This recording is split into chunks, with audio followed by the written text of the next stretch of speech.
ভারত বাংলাদেশ সহ দক্ষিণ এশিয়ার রাষ্ট্রনেতা যারা আছেন তাদেরকে বলবো, দক্ষিণ এশিয়ার আকাশে দুর্যোগের ঘনঘটা।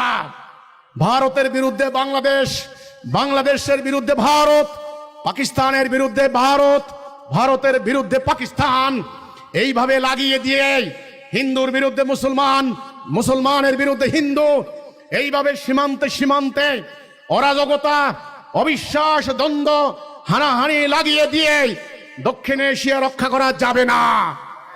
আমি জানি, আমি কোনো রাজনীতি করি না। ভারত, বাংলাদেশ, পাকিস্তান, এই অত্র অঞ্চল, মিয়ানমার, ভুটান, শ্রীলঙ্কা, এখানে আমাদের নদীগুলি একসাথে, সমুদ্রের রাস্তাগুলি কাছাকাছি একসাথে, আমাদের স্থলবন্দরগুলি একসাথে, আমাদের এই অত্র অঞ্চলের মানুষের ভাষা, খাদ্যাভ্যাস, ধর্মবিশ্বাস কাছাকাছি।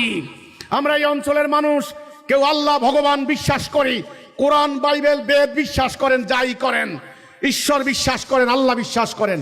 কাজেই এই অত্র অঞ্চলে একটা টার্গেট করেছে সাম্রাজ্যবাদীরা। এখানে তারা বোমা ফেলতে চায়, তারা এটাকে দখল করতে চায়।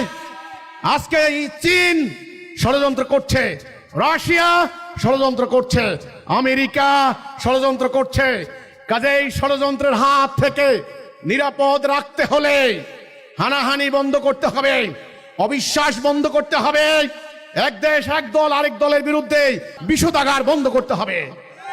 যদি আপনারা বিশ্বাস না করেন একজন আরেকজনকে, তাহলে আমি বলতে চাই কিভাবে এই মতভেদ দূর করা যায়, কিভাবে এই দূরত্ব দূর করা যায়, কিভাবে ধর্মীয় হানাহানি দূর করা যায়, সাম্প্রদায়িক বিভেদ দূর করা যায়, এর একটা আদর্শ, একটা আইডিওলজি, একটা ন্যারেটিভ, একটা বক্তব্য আল্লাহ আমাদেরকে দান করেছেন।